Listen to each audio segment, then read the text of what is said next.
Welcome back to another episode of NBA by Jellyman, brought to you by Lucas Jellyman, here on Tuesday, the 7th of March. This week, we cover off the 2nd to the 7th of March review, weekly preview as per usual. We deep dive into teams to keep punting on, so teams pretty much within the race for any sort of play-in positions, playoff implications, everything like that. Then also we have a look at tomorrow's sort of best bets. We'll jump straight into it. We sort of jump into first, obviously, the weekly review. Looking back at last week, the Suns beat the Hornets 105-91. The Bulls beat the Pistons 117-115. Sorry, quickly to touch on, Booker had 37 points for the Suns.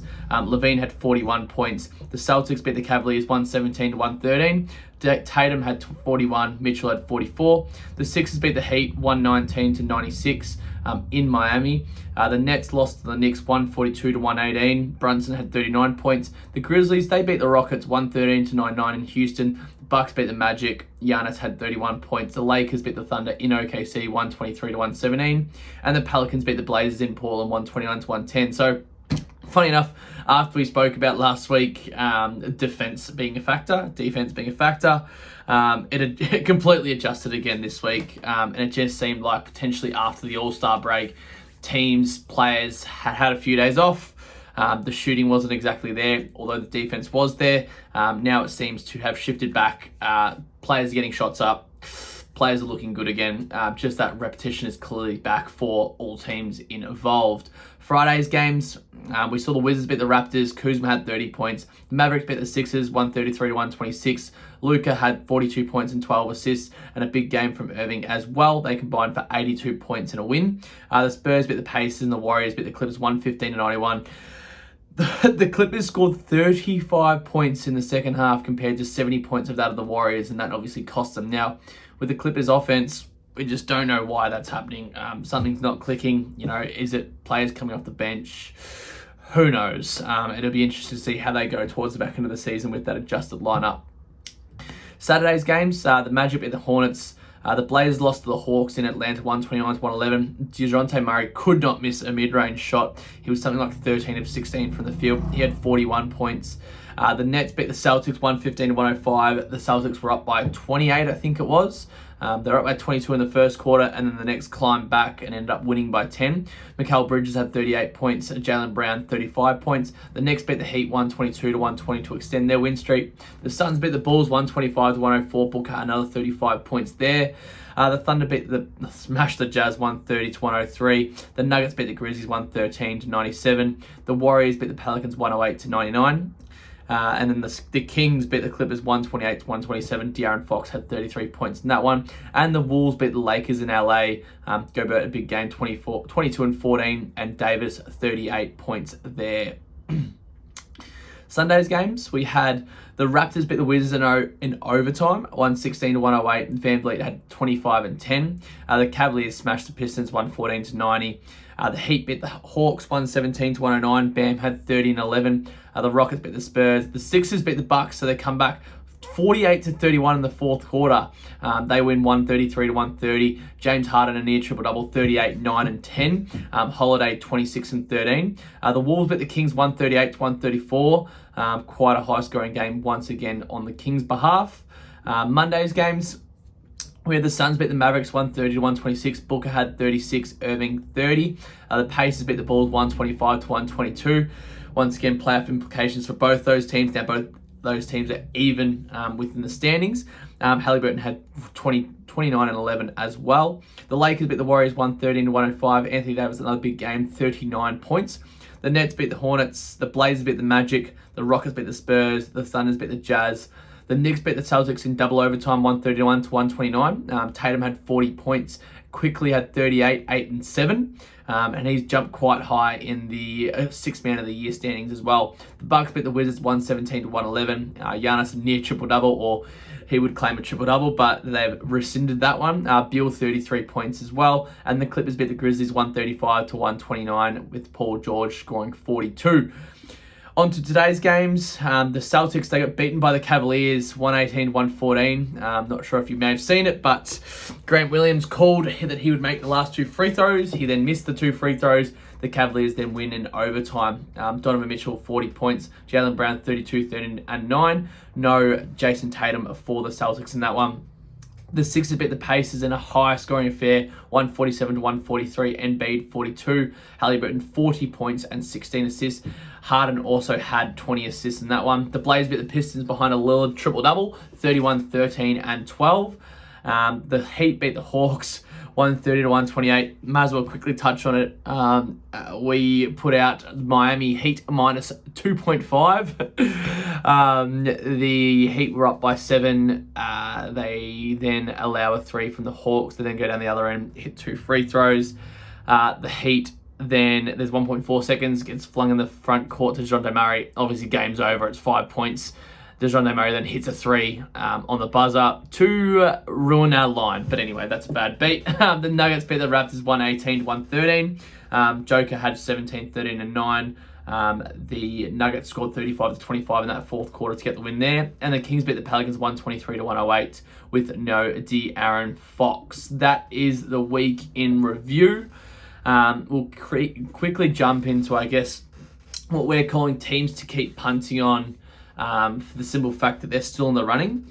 So we've sort of, I guess, taken out some of the games each day to even have a look at, really, because there's obviously teams playing for potentially tanking or potentially a better pick slot and completely out of the running for any sort of, I guess, play-in position or don't want to be in the running for that play-in position. So in the East, obviously, it's 1 through to probably about 12. So the Bucks, Celtics, Sixers, Cavaliers, Knicks, Nets, Heat, Hawks, Raptors, Wizards, Bulls, Pacers. Now, it's obviously more than probably previous seasons because if you look at 1 to 8, it would end at the Hawks. Maybe the Raptors and Wizards could be with a shot, and you probably rule out the Bulls and Pacers. But it's just something to keep in mind there. For the West, Nuggets, Grizzlies, Kings, Suns, Warriors, Wolves, Mavericks, Clippers, Jazz, Blazers, Lakers, Pelicans, and then probably the Thunder as well. So the Spurs, the Rockets, Pistons, Hornets, Magic are games we would stay away from, as well as probably the Bulls and the Pacers specific games as well, depending on what sort of teams they're playing against. But what we'll do when we do our preview, we'll actually take through day-to-day games. We will make sure we'll be looking at potentially as to why, potentially if teams need to be getting a win, etc., etc. But we'll go through that in that segment anyway. Next thing to jump in is the player and team consistencies. So Atlanta Hawks, Capela 10 plus rebounds in his last 5 games. The Celtics, they've lost their last 3 games. Tatum's actually had 11 plus rebounds in 5 of his last 6 games. Also 5 plus assists in his last 7 games. Jaylen Brown 29 plus points in his last 3 games. For the Brooklyn Nets, Bridges 21 plus points in his last 5 games there, and Dinwiddie 8 plus assists in his last 5 games. For the Chicago Bulls, LaVine 27 plus points in 5 of his last 6. The Cavaliers, Mitchell 35 plus points in 3 of his last 4 games. For Garland, 7 plus assists in his last 4 games. Mobley 9 plus rebounds in his last 4 games, and for the Mavericks, Luka 34 plus points in his last 4 games. Irving 5 plus assists in his last 9 games. For the Nuggets, they've won their last 4 games. The Joker 13 plus rebounds in 6 of his last 7. Jamal Murray 21 plus points in his last 4 games, and Porter Jr. has been shooting it well, 17 plus points in 7 of his last 8 games there. For the Warriors, they've won 5 of their last 6 games, but 5 of those games were at home. Their loss obviously coming on the road to the Lakers.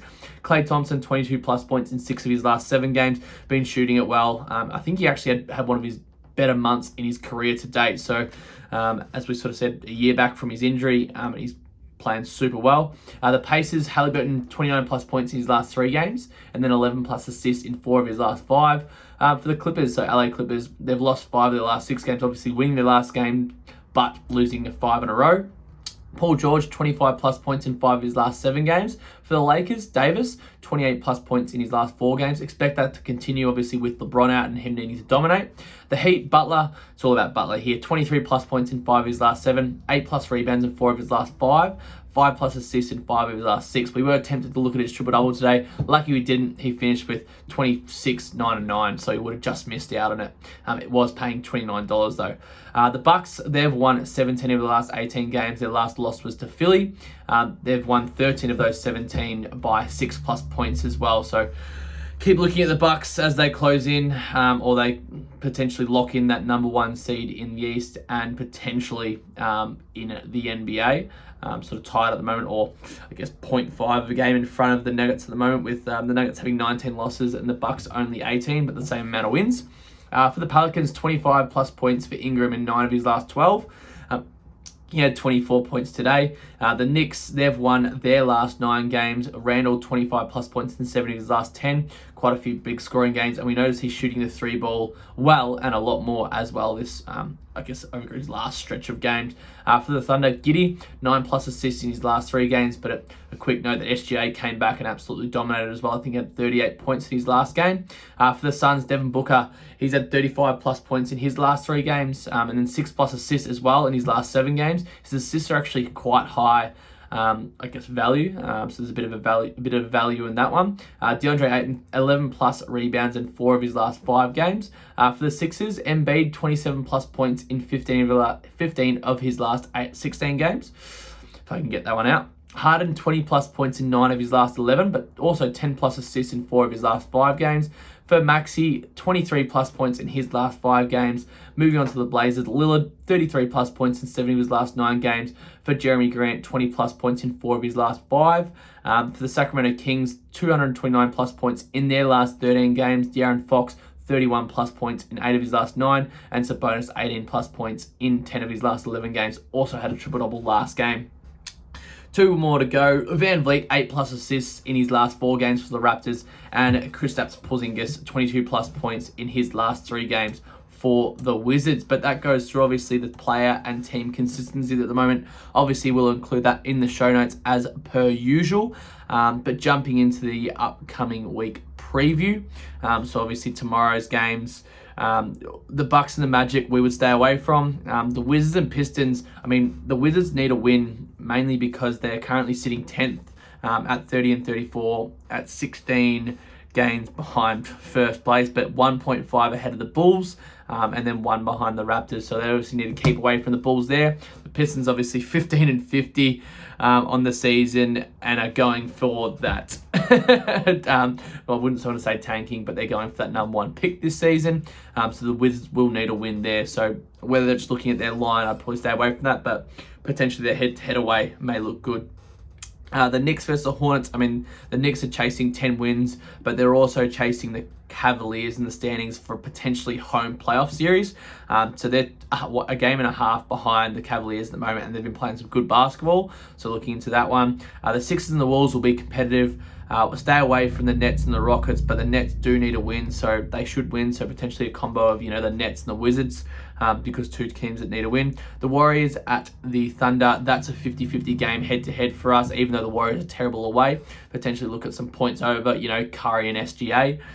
The Jazz and the Mavericks need a win. The Jazz are still in the hunt, but they don't seem like they want to play playoffs or the play-in at the moment. They've got a number of different injuries, etc., etc. And then the Grizzlies at the Lakers. The Grizzlies obviously without Morant at the moment, also without Clark. Look at Desmond Bane points and assists over, as well as Tyus Jones assists over as well. That's Wednesday anyway.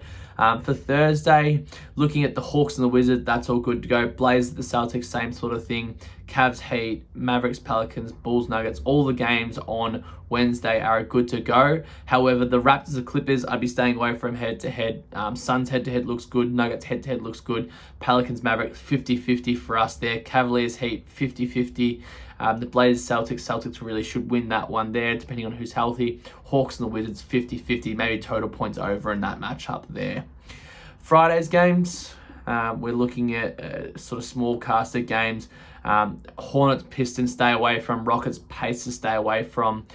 Maybe a Halliburton points and assists in that one, but it could be a blowout, should be a blowout. Jazz and the Magic, I'd stay away from. Three games towards the back end of the day is Warriors at the Grizzlies. That's a game I'd be looking at. Nets at the Bucks, another game, and then the Knicks at the Kings. That'll be a good matchup there. We'll be looking in depth at that one. That's Friday's games anyway. Moving into Saturday's games. The Blazers at the Sixers. Yep, of course. Hawks at the Wizards once again. They're sort of playing after playing each other a day or two ago. The Cavs at the Heat. Yep, once again looking at that. Nets at Wolves. Yes. Nuggets at Spurs. I'd be leaving alone. Raptors at Lakers. I would be looking at player props, but not a head-to-head in that matchup. Sunday's games, looks like a full cast of games. So Knicks and the Clippers, yep. Jazz, Hornets, no. Pacers, Pistons, probably not. Heat and the Magic, most likely not. I would be looking at the Celtics and the Hawks, probably not the Bulls and the Rockets. Mavericks, Grizzlies, yep. Thunder, Pelicans, yep. Bucks, Warriors, yep. Suns, Kings, that'll be a good matchup there. Points over in that Suns-Kings game. Warriors, Bucks, I'd be looking at the Bucks to go into Golden State and get a win. Thunder, Pelicans, I reckon Thunder would win that one. Grizzlies, the Mavericks, 50-50. Celtics, the Hawks, probably the Celtics going into Atlanta and getting a win there. That was Sunday's games anyway. For Monday, the Nets and the Nuggets, that's definitely something to look into. Not the Cavaliers and the Hornets. Probably, yes, the Wizards and the Sixers. Blazers, Pelicans. Staying away probably from the Thunder and the Spurs, although the Thunder do need a win there. And the Knicks at the Lakers, that'd be a good matchup there as well. All early games. First game being at 5:30 a.m. Brisbane time, and then at 11 a.m. Being the later in the game day. Moving on to Tuesday's game. So next Tuesday, obviously it's a week away now. But the Pacers at the Pistons, probably keeping away from that one. Timberwolves, Hawks, yep. Jazz, Heat, yep. Grizzlies, Mavericks, yep. Celtics, Rockets, probably not. Suns, Warriors, yep. Bucks, Kings, yes. We'll try have another podcast out, potentially maybe Friday, depending if we can get one out. Maybe covering off a couple of more of these games in a bit more depth. But we sort of look forward to tomorrow, and we can go into this. So having a look at tomorrow's games and what we potentially like.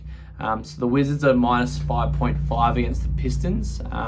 Even their head-to-head at 137 looks all right. I wouldn't be touching any player props in this one, as it could be a blowout. But then also combining that 137 with the 133 of the Nets. I've got some other stuff added in here. That gets you 182 or 190 power play. So two teams that definitely need a win for playoff contention. And two teams that really should win those matchups there as well. Obviously, they're down that bottom half of the ladder, and you could even combine the Mavericks in there for 251 for a 3-leg multi. I know on Sportsbet you can get a bet return for that one. But yeah, having a look, or maybe you can't anymore, but having a look at that. The Lakers probably staying away from that head-to-head, as the Grizzlies could show up. The Thunder are actually 247 against the Warriors. If FGA is healthy and plays, that's some good value there. The Knicks minus 10.5, probably staying away from that line there against the Hornets. The Sixers versus Wolves, potentially having a look at that 178 for the Sixers there as well.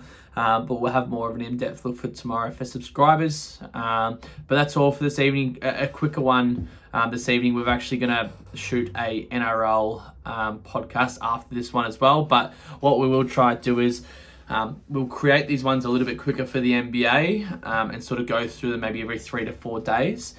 So potentially we might be able to get one out on Friday as well for the NBA ahead of the weekend, and just get a few more out at a shorter series, sort of discussing these player and team consistencies more and more, the weekly review of every few days review, as well as the preview for the upcoming few days as well. But we'll see how all that goes. As always, feel free to like, follow, and subscribe on all good platforms. If you're interested in the subscription, it's a universal subscription, so you get AFL, NRL, and NBA, $19.99 weekly, $39.99 monthly, and annual is $199. Head to jellyman.co if you are interested, or shoot us a message. That is all for this evening. Good luck for your week ahead of punting, and reach out if you have any questions. Thank you.